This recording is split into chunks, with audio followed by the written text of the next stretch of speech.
안녕하세요. 유상민 목사입니다.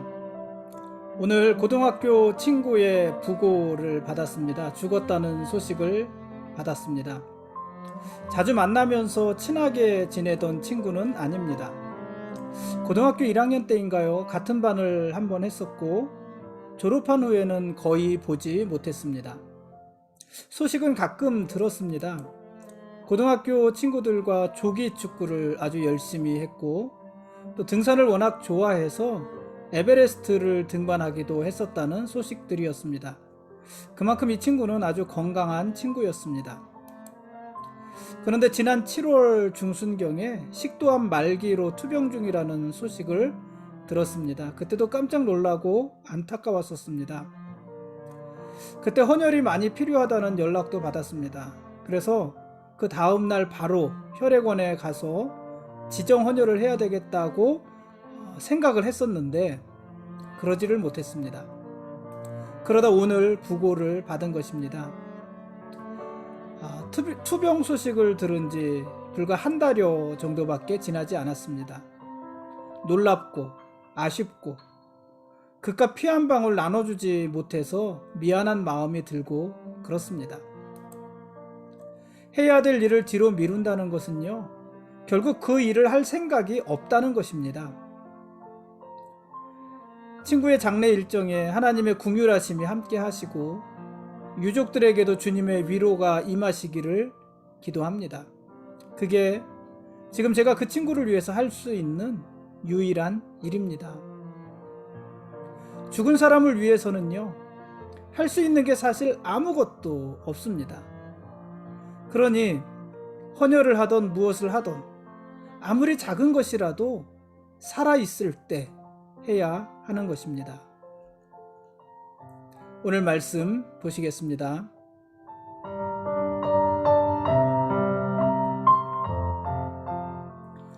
오늘 읽을 말씀은 역대하 14장부터 17장까지 말씀입니다. 아비야가 죽고 그 아들 아사가 유다의 왕이 되었습니다. 역대기에서는요, 이 열왕기서에 비해서 아사왕에 대해서 훨씬 더 길고 다양하게 기록을 합니다. 아사왕의 초기 통치, 또 그가 북이스라엘과 전쟁했던 이야기, 그의 죽음, 이런 이야기들을 14장에서 16장까지 기록을 합니다. 아사가 왕이 된 후에 유다는 평안했습니다. 아사왕은요, 하나님이 보시기에 선과 정의를 행하고 또 이방의 제단과 산당을 제거하고 하나님을 찾았던 그런 왕이었습니다. 역대하 14장 7절에서 아사왕은 우리가 주를 찾았으므로 주께서 우리 사방에 평안을 주셨다, 이렇게 스스로 고백하기도 했습니다. 아사왕은 구스 사람 세라와의 전쟁에서도 아주 큰 승리를 거두었습니다. 그때 아사의 군대는 유다 중에서 30만 명이고 베냐민 중에서 28만 명이었어요. 그러니까 다 하면 58만 명, 어마어마한 숫자 아닙니까? 큰 군대입니다. 그런데 이들과 전쟁하는 구스 사람 세라의 군대는 더 많았습니다. 세라의 군대는요, 100만 명의 군사와 300대의 병거가 있었습니다. 100만 명, 어마어마한 숫자 아닙니까? 물론 이 100만 명이 숫자적으로 100만 명인지 아니면 1000에 1000, 정말 무수히 많은 숫자를 말을 하는 것인지 그것은 해석이 갈릴 수 있습니다만은 어쨌든 유다보다도 월등한 수의 군대와 병거를 가지고 있었습니다. 구스의 전략이 유다보다 월등했다는 얘기입니다. 그러나 그 전쟁에서 아사의 군대가 승리합니다. 역대하 14장 13절은 이 전쟁에서 살아남은 구스 사람이 없다, 이렇게 말을 했어요. 군사가 100만 명이나 됐는데 그들 중에 살아남은 사람이 없다, 이렇게 기록을 했어요. 이 말을 죄송합니다, 문자적으로 그대로 100만 명이 다 죽었다는 말로 받아야 되는지 아니면 그렇게 철저히 그들이 패하였다, 이렇게 받아들여야 되는지는 해석의 여지가 있겠습니다만은 어쨌든 그렇게 표현을 했습니다. 전력의 열세에도 불구하고 이스라엘 군대가 대승을 한 것입니다. 근데 이들이 이렇게 승리할 수 있었던 것은 그들이 전쟁을 앞에 두고 여호와께 부르짖었기 때문이다. 이렇게 성경은 해석을 해요. 아사 왕은요, 구스와의 전쟁을 앞두고 이렇게 기도를 했습니다. 여호와여, 힘이 강한 자와 약한 자 사이에는 주밖에 도와줄 리가 없사오니 우리 하나님 여호와여, 우리를 도우소서. 우리가 주를 의지하오며 주의 이름을 의탁하옵고 이 많은 무리를 치러 왔나이다. 여호와여, 주는 우리 하나님이시오니 원하건대 사람이 주를 이기지 못하게 하옵소서. 이렇게 기도를 했어요. 아사 왕은 구스 사람 세라와의 전쟁을 앞두고 하나님께 도움을 구하는 것입니다. 하나님의 자비를 구하는 것입니다. 전쟁에서의 승리를 구하는 것입니다.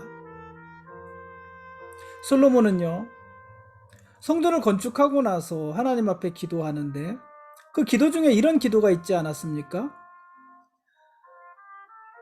주의 백성이 그 적국과 더불어 싸우고자 하여 주께서 보내신 길로 나갈 때에 그들이 주께서 택하신 이 성과 내가 주의 이름을 위하여 건축한 성전 있는 쪽을 향하여 주께 기도하거든 주는 하늘에서 그들의 기도와 간구를 들으시고 그들의 일을 돌보시옵소서.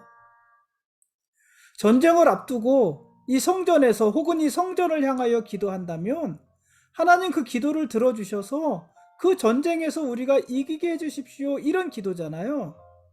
이런 기도를 솔로몬이 성전을 건축하고 했었는데 그 기도대로 아사 왕이 하나님께 전쟁을 앞두고 기도한 것이고 하나님께서는 그 기도를 들으시고 아사 왕과 유다의 군대가 구스의 군대 100만 명이나 되는 그 군대를 이길 수 있게 해 주신 것이다 하는 것입니다.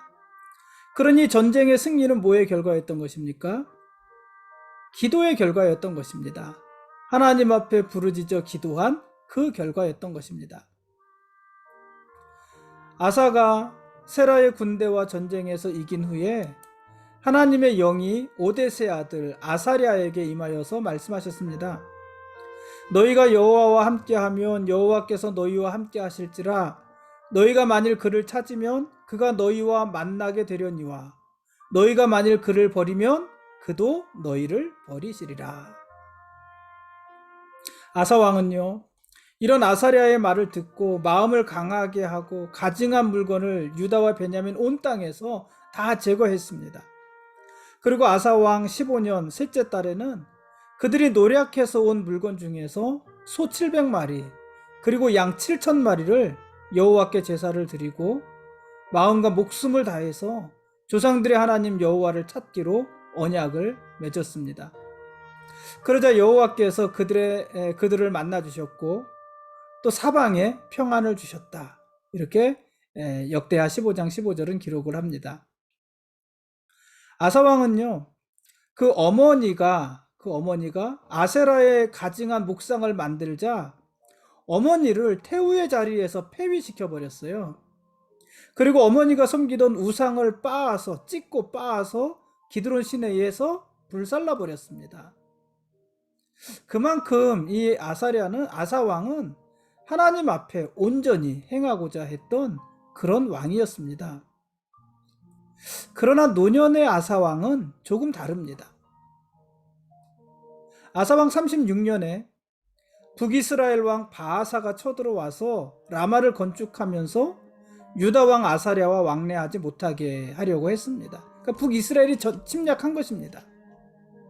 이때 아사는요, 아람 왕 베나닷에게 사람을 보내서 그 당시 북이스라엘과 아람이 조약을 맺고 있었는데 그 조약을 깨뜨리고 우리 유다를 도와달라 이렇게 부탁을 해요. 여기가 유다라면은 북쪽에 이스라엘이 있고 그 북쪽에 아람이 있거든요. 그러니 이 아람은 기본적으로 어디와 동맹을 맺겠습니까? 이스라엘과 동맹을 맺겠죠.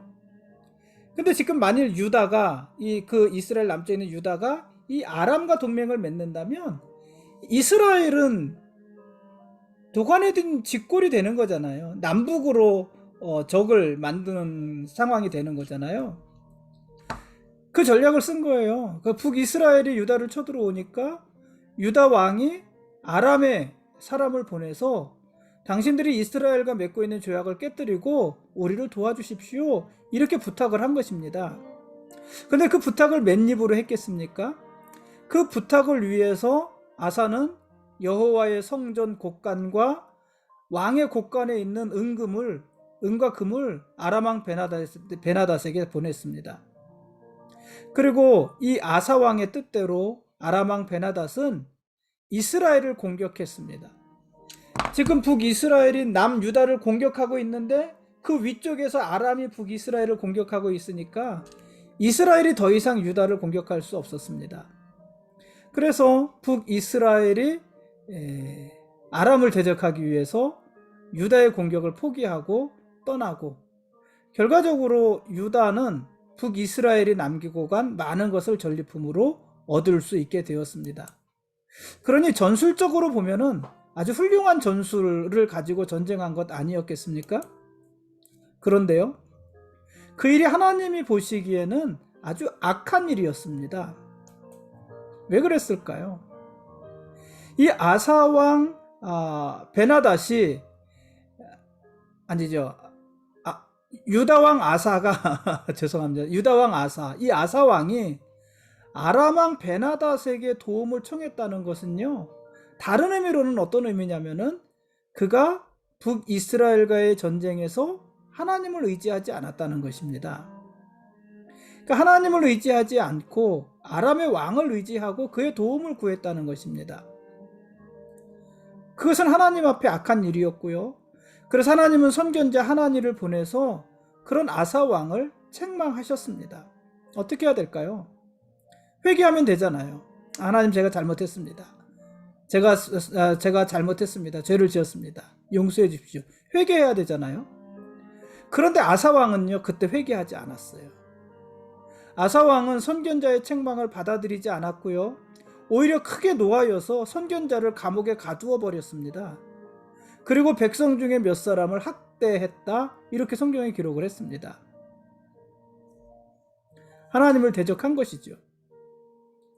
그러다가 이 아사 왕은 왕이 된 지 39년에 병이 들어서 위독하게 되는데, 그 상황에서도 아사 왕은 여호와께 도움을 구하지 않습니다. 그리고 의원들에게만 도움을 구합니다. 결국 아사는 왕이 된 지 41년 만에 죽어서 다윗의 묘실에 장사가 되었습니다. 그러니까 아사 왕은 참 선한 왕이었는데 그의 후반부가 이렇게 많은 실수를 하게 되고 하나님 앞에 회개하지 않게 되는 거예요. 아사 왕은 그 후반기 3년, 그러니까 왕이 된 지 39년, 40년, 41년째 되는 해는 왕으로서의 역할을 하지 못하고 그 아들 여호사밧과 같이 나라를 같이 다스리게 돼요. 그러니까는 이미 그가 하나님을 떠났을 때 왕으로서의 그 권위도 잃어버린 것입니다. 이어서 역대하 17장인데요. 역대하 17장부터 20장까지는 유다왕 여호사밧에 대한 이야기를 아주 좀 길게 기록을 합니다. 여호사밧은 군사적으로 이스라엘을 방어하기 위해서 유다의 성읍에 군대를 주둔시켰고요. 또 종교적으로는 다윗의 길을 행하면서 바알들에게 구하지 않고 하나님께 구하면서 그의 계명을 지켰고요. 이와 더불어서 산당들과 아세라 목상을 제거한 그런 왕이었습니다. 그리고 왕위에 있은 지 3년에 그의 방백들을 유다 여러 성읍에 보내서 가르치게 하고, 또 그 방백들과 함께 레위 사람과 제사장들을 보내서 여호와의 율법을 가르치게 하기도 했습니다. 그래 여호사밧도 굉장히 선한 왕 아닙니까? 여호사밧 때에 하나님께서는 유다가 사방에 두려운 존재가 되게 하셨고요. 그래서 서쪽의 블레셋과 동쪽의 아라비아가 유다의 조공을 바치기도 했습니다. 그 결과 나라가 크게 부강하여서 아드나가 30만 명, 여호하난이 28명, 아마시아가 20만 명, 엘리야다가 20만 명을 거느리는 그런 막강한 군대를 소유하기도 합니다. 그러니까 군대가 100만 명 가량이나 되는 큰 군대를 이루기도 했습니다.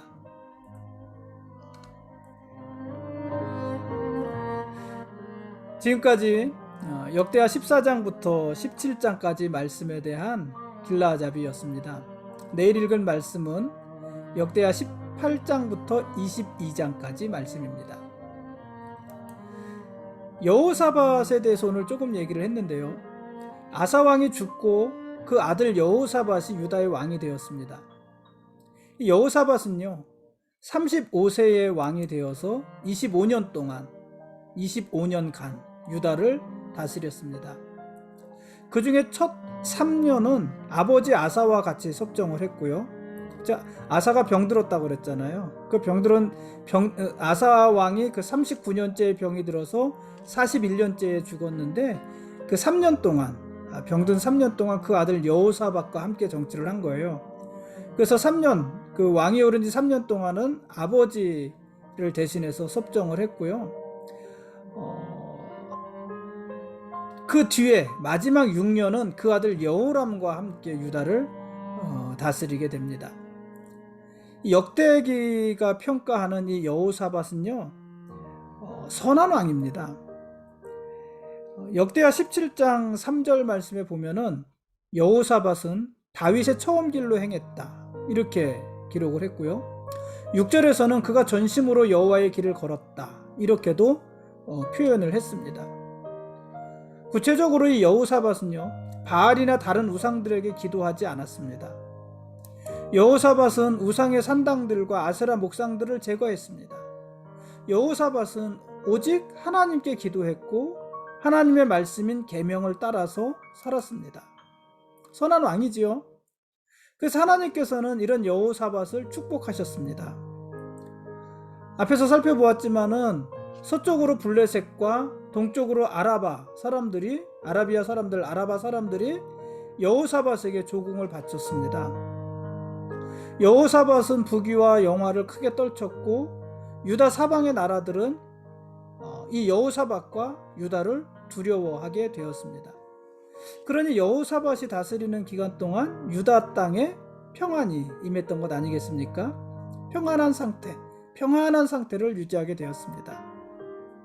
여러분, 우리의 평안과 복은요, 우리가 전심으로 하나님을 찾고 하나님 안에서 살 때 하나님이 주시는 것입니다. 그러니까 평안과 복은요, 우리가 이루는 것이 아니에요. 우리에게 주어지는 것이에요.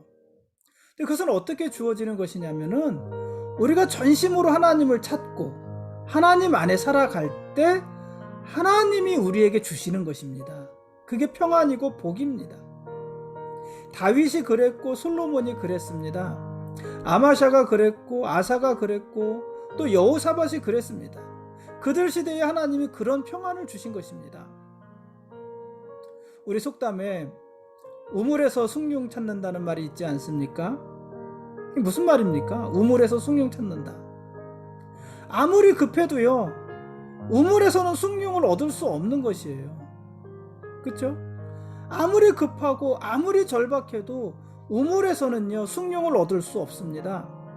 우물에서는 오직 우물물만 얻을 수 있는 것입니다. 정말 숭늉을 얻어야 된다면 어떻게 해야지 됩니까? 주방으로 가야지요. 주방에 가서 숭늉을 만들어야지요. 아니면 만들어진 숭늉물을 마셔야 되는 것이죠. 여러분, 그렇다면은요 평안은 어떨까요? 평안. 여러분, 평안도 그렇습니다. 또 우리가 좋아하는 복도 그렇습니다. 우리의 평안과 복은요 아무리 급해도 우리가 다른 곳에 가서는 얻을 수 없는 것이에요. 다른 곳에 가서 아무리 우리가 평안을 달라 하고 복을 달라고 해도 우리에게 줄 수 없고 우리가 얻을 수 없어요. 우물에서 숭늉을 얻지 못하는 것과 마찬가지입니다. 성도들에게 있어서 이 복과 평안은요 오직 하나님 안에서만 누릴 수 있는 것입니다.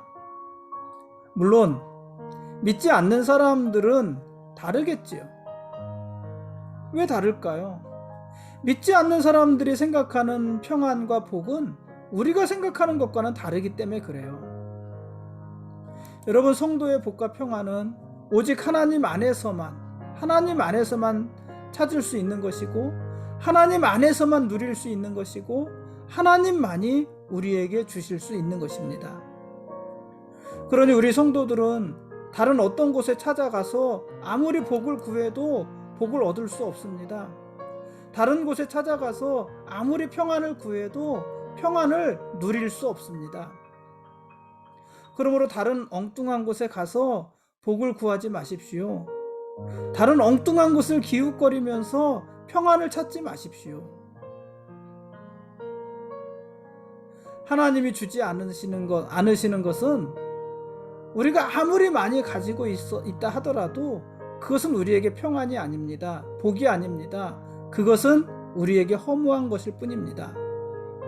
그러나 아무리 하찮은 것이라도 하나님 안에서 하나님이 우리에게 주시는 것이라면 그게 우리의 복이고 그것이 우리를 평안하게 하는 것입니다. 그러므로 여러분, 하나님 앞으로 나오십시오. 하나님 안에 거하시면서 하나님께 기도하십시오. 거기에 우리의 평안이 있고 우리의 복이 있는 것입니다. 오늘은 여기까지 하겠습니다. 우리에게 평안과 복을 주시는 하나님이 우리의 왕이십니다. 그리고 우리는 그분의 거룩한 백성들입니다.